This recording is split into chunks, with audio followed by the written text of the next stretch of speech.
Hello, I'm Juan Fernandez, and here's your CBS On the Go update. We begin with your CBS 2 travel forecast. Here's meteorologist Craig Herrera. All right, Juan. Boy, on the eastern seaboard, just cannot get a break. More in the way of showers, thunderstorms, gusty winds, and we will hear flooding through many parts of the Northeast and all the way down to the eastern seaboard. A couple of systems lined up continue to march right across the eastern seaboard as we go through Saturday afternoon.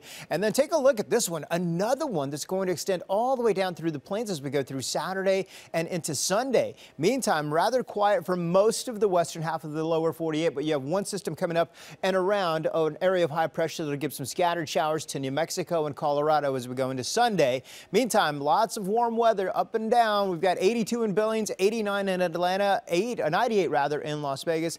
Los Angeles at LAX, 76 degrees, but the warmer spots will be closer to 100 by the time we get into Sunday. Looks good, Craig. Thanks. A Georgia couple that gave their son marijuana to treat his seizures could be going to jail. Omar Villafranca spoke with the parents. For our son, it was a miracle for him. Matthew and Susanna Brill say their 15-year-old son David went from having up to 10 seizures a day to being seizure-free for 71 days after he began smoking marijuana. Have you ever had 71 days where he didn't have a seizure? Never.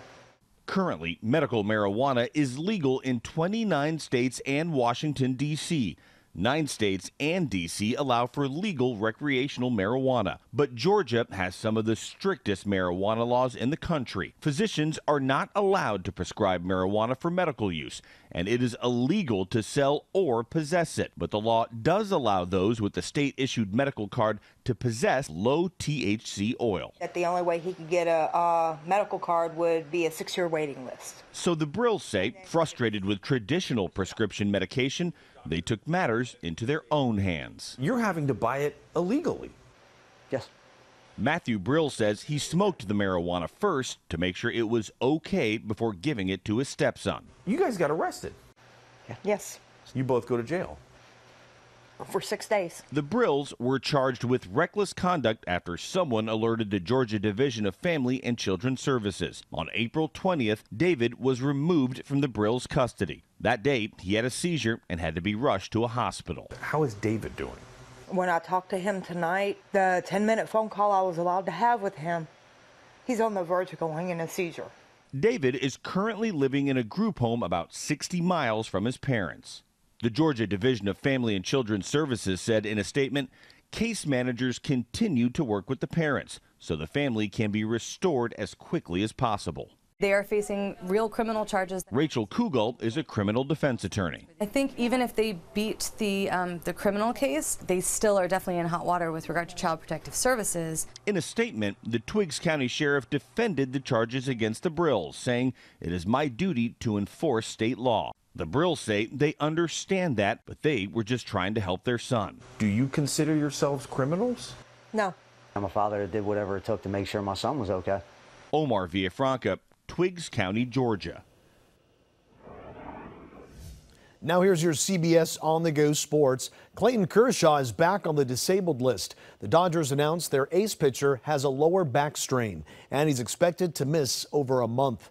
Kershaw came off the DL just yesterday, throwing 5 innings before leaving for an MRI.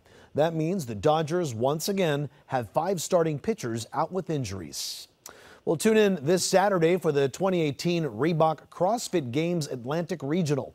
That starts at 10 a.m. Pacific. Then stick around for the Memorial Tournament presented by Nationwide, kicking off at noon and continuing Sunday at 11:30 a.m. Immediately following CBS 2 News at 11 tonight, watch The Late Show with Stephen Colbert. His guests include comedian Dana Carvey and actor Simon Pegg. And right after Colbert, watch The Late Late Show with James Corden. His guests include actors Hilary Swank and Zach Woods and musical guest Shawn Mendes. Watch Corden and Colbert right after CBS 2 News at 11. And that's your CBS On the Go update. Remember, we're always on CBSLA.com and join us every night for CBS 2 News at 5, 6, and 11.